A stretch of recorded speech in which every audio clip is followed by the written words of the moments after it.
손흥민은 이제 그렇고 그런 에이스 선수는 아닌 것 같습니다. 이젠 정말 잘 뛰는 선수에서 차기 감독으로 이름이 오를 법한 수준의 중견 리더 선수가 된 것 같습니다. 그동안 케인이라는 우리들의 일그러진 영웅에 나오는 엄석대 같은 욕심쟁이에게 모든 패스를 밀어주느라 결정력이 부족한 선수라는 낙인이 찍혀 있었지만 지금 보니 어떻습니까? 너무 잘 뛰고 골도 잘 넣는데 감독, 동료, 구단주, 팬들과 언론에까지 사랑을 받는 마스코트 같은 선수로 자리 잡지 않았습니까?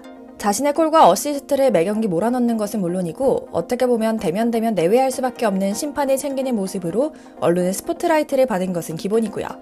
캡틴 손흥민의 우리 팀 언급을 시작으로 선수들은 이제 인터뷰할 때마다 내가 빛났다가 아니라 우리 팀 토트넘이 빛났다라는 단어를 사용하기 시작했죠.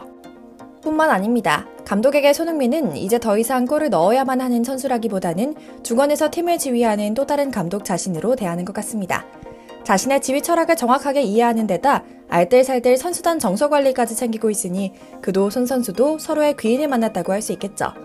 오늘은 손흥민 선수의 따뜻한 리더십을 싹 바꿔버린 토트넘 팀 내 분위기와 함께 영국 현지 언론에서 손흥민 선수에 대해 과연 어떤 이야기를 풀어놓는지에 대한 이야기 이모저모를 전해드리려고 합니다. 잠시 저희 광화문 브리핑 구독 설정도 부탁드리고요. 손흥민 선수의 진심 어린 모습이 영국 언론에서 특히 화제를 모으고 있다고 합니다. 가장 먼저 주목받은 모습은 경기 중 심판에게 물을 건넨 모습이 중계 화면에 잡히면서였습니다. 현지 매체 스포츠 바이블은 손흥민은 토트넘 호스퍼 대 크리스탈 팰리스 경기에서 심판에게 친절한 제스처로 자신이 축구계에서 가장 착한 남자라는 것을 증명했다고 보도하며 관련 사실을 맨 처음 보도합니다.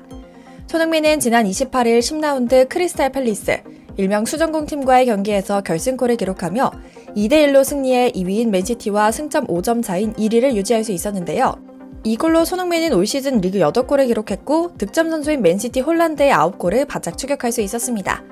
그런데 손흥민이 영국 언론의 주목을 받은 것은 단순히 실력으로 격차를 만들어냈기 때문만은 아니었습니다. 동료가 아닌 심판에게까지 시원한 물을 건네는 배려심 때문이었죠. 이날 경기가 잠시 중단됐을 때 손흥민은 상대 의료진에게 다가가 물 한 병을 빌렸습니다. 여기까지는 때때로 일어날 수 있는 일이긴 했지만 또 이게 흔한 일은 아니긴 했습니다.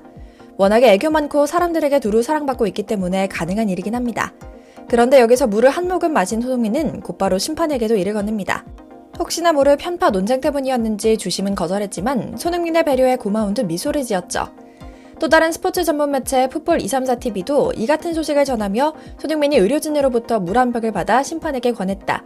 미워할래야 미워할 수 없는 선수다 라고 칭찬했고요. 그런데 그가 최근 유난히 많은 스포트라이트를 받고 있는 이유는 비단 심판에게 물을 건넸기 때문만은 아니었습니다. 이날 경기 승리와 함께 토트넘엔 반가운 소식이 또 있었는데요. 바로 벤탄쿠르의 복귀였습니다. 사실 벤탄쿠르는 지난 시즌 막바지부터 먹튀의 오명을 받고 있습니다. 부상으로 8개월 동안 그라운드에 아예 오르지 못하다가 이날 후반 44분 대안 클루셉스키와 교체되며 오랜만에 복귀할 수 있었거든요. 그가 그라운드에 등장하자 팬들은 곧바로 환호하며 그를 반겼고 손흥민 역시 굳이 가까이 다가가 벤탄쿠르의 복귀를 축하했죠. 그런데 앞권은 경기 직후 이뤄진 주장 손흥민의 인터뷰였습니다. 그는 인터뷰를 시작하자마자 약간 눈물을 지으며 말합니다. 경기 종료 후 스퍼스 플레이와의 인터뷰를 진행한 손 선수는 대뜸 감정이 격해졌다. 벤탄쿠르의 등장은 나를 웃게 만들었다. 그는 정말 믿을 수 없을 만큼 멋진 선수다. 그가 우리 선수단에 들어온 것은 새로운 영입과도 같은 멋진 효과가 됐다. 우리는 내내 그가 돌아오길 기다렸고 그가 오늘 경기에 나섰을 때 나는 울컥했다. 심지어 그는 내가 부상으로 고생했을 때 나를 진심으로 응원해줬던 몇몇 선수 중 하나기도 했다. 나는 벤탄쿠르가 건강하게 돌아온 것에 정말 감사할 뿐이고 건강을 유지하고 팀을 도울 수 있도록 앞으로 남은 커리어에서 더 이상 부상을 경험하지 않기를 바랄 뿐이다. 그는 우리 토트넘의 엄청난 활력소이고 그가 돌아오게 되어 기쁘다라고 덧붙였죠. 이어진 벤탄쿠르의 인터뷰 역시 손흥민 이야기로 가득했습니다. 복귀 소감을 묻는 기자에게 벤탄쿠르는 나는 경기장 안에서 최대한 많은 팀을 돕기 위해 노력하는 선수다. 하지만 가끔 원하는 대로 일이 풀리지 않을 때가 있다. 부상이 내게 크리티컬한 문제가 됐다. 선수 생활을 계속할 수 있을지조차 걱정이 됐다. 하지만 내 몸 상태는 이제 완벽하게 안정됐다. 팀이 가장 힘들었던 지난해 말부터 올해 초까지 그라운드를 비워야 했고 너무 미안했다. 또 다른 주축 선수가 팀을 떠나 있을 때 특히 소니가 그 비난을 모두 스스로 감내하면서도 거의 매일 내게 연락하거나 나를 찾아와 위로해줬다. 여론을 신경 쓰지 말고 복귀에 집중하라고. 자신과 팀은 매일 그를 기다리고 있다고 했다. 자신이 기회를 만들어주겠다며 열심히 운동하는 데만 집중하라고 했다.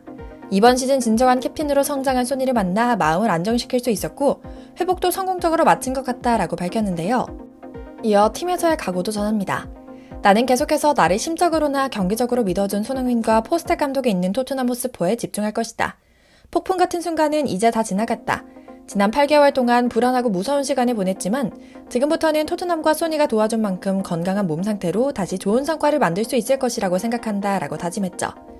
포스텍 감독 역시 그의 완전한 복귀를 확인합니다. 벤탄쿠르는 이제 건강한 몸으로 회복해 소니를 도울 준비가 되어 있다. 팀의 주축 선수로 자리 잡는 데는 몇 경기가 필요할 수 있지만 결국은 멋진 로테이션 자원으로 팀의 기세를 유지하는 데 힘을 보탤 것이다 라고요. 그는 팀이 2대0으로 앞선 후반 44분 클루셉스키와 교체돼 경기장을 밟았고 추가 시간 포함 약 10여 분을 뛰며 별다른 활약이 없었음에도 경기장에 돌아왔다는 것만으로도 충분히 의미 있는 출장이었는데요. 이날 경기 후 토트넘 선수들은 손흥민 선수를 주축으로 승리의 기쁨, 득점자들의 기쁨 그 이상으로 벤탄쿠르의 복귀를 축하해줬습니다. 당장 캡틴 손흥민이 벤탄쿠르에게 마구 달려가 그를 껴안으며 복귀를 축하하자 선수들이 모두 그에게 달려가 함께 축하해줬죠. 마치 골 넣은 선수의 세리머니를 축하하는 것 같은 모습 이상의 모습이었죠. 탕탕이 벤탄쿠르 역시 동료들의 환대에 감사하며 이번 시즌 소니가 만들어낸 전매 특허인 관중석 인사를 합니다. 팬들 앞에서 한국식 인사에 가까운 고개 숙여 하는 인사도 했죠. 힘든 수술과 재활을 이기고 8개월 만에 돌아온 것에 팬들은 환호했고 선수들은 개인의 득점 이상으로 탕탕이의 복귀를 축하해주는 모습을 연출했죠. 그리고 이런 두 선수의 아름다운 우정은 곧바로 팬들도 감동시킵니다. 토트넘 팬 커뮤니티 스퍼츠 HQ는 경기 종료 후 벤탄쿠르의 복귀가 토트넘의 운명을 결정짓는 중요한 순간에 이뤄졌다. 타고난 카메오였다 라고 평했죠. 그런데 영국 언론들은 다시 부활한 히샬리송을 조명하는 대신 난데없이 손흥민의 조용한 리더십을 조명합니다. 아무래도 자기가 빛나기에 더 힘쓰는 구라파 문화에서 보기 힘든 캐릭터인데다 일전에 벤탄쿠르의 인터뷰에서 손흥민 선수의 아낌없는 지원이 언급됐기 때문인 것 같은데요. 기자는 말합니다. 토트넘이 손흥민을 주장으로 임명한 것엔 다 이유가 있다. 토트넘과 소니가 힘들던 시기에도 남몰래 동료를 물심양면으로 챙기면서 영국과 우루과이 팬들을 감동시켰다라고요. 그런데 웬걸 그의 멋진 인성을 드러내는 인터뷰는 여기서 끝나지 않았습니다. 손흥민은 경기 후 스카이 스포츠와의 인터뷰에서 우승 가능성에 대해 묻자 다들 내 대답을 알고 있겠지만 전혀 생각하지 않고 있다. 시즌 초반이기에 겸손함을 유지하고 싶다. 나는 지금의 우리 상황에 감사하지만 앞으로가 중요하다는 것도 잘 알고 있다. 단지 매경기 승점 3점을 얻으려고 노력하면서 시즌이 끝난 뒤 어떤 일이 벌어질지 보고 싶다라고 경계를 늦추지 않았거든요. 매번 내가 잘해서 그렇다고 외치던 인성 문제 있던 선수들에게 볼 수 없는 이런 모습에 영국인들이 감동하는 것이구나 싶은데요. 이번 시즌 토트넘은 그동안 들어본 적도 본 적도 없는 대대적인 변화를 경험하고 있습니다. 그리고 선수와 팬들은 입을 모아 모든 것이 포스텍 감독과 소니 덕분이라 말합니다. 그동안 케인처럼 자신이 빛나는 일에만 신경 쓰던 주장에 익숙하던 선수들은 점차 마음을 열고 팀플레이 정신을 갖추기 시작했고요. 개인주의가 짙은 서양에선 상상도 못할 일이었겠죠. 단순히 축구를 잘하는 것을 넘어 한 문명의 신선한 충격파를 일으킨 손흥민 선수의 경의를 표하며 오늘 영상 마치겠습니다. 저희 광화문 브리핑 구독, 좋아요도 부탁드리고요. 시청해주셔서 감사합니다.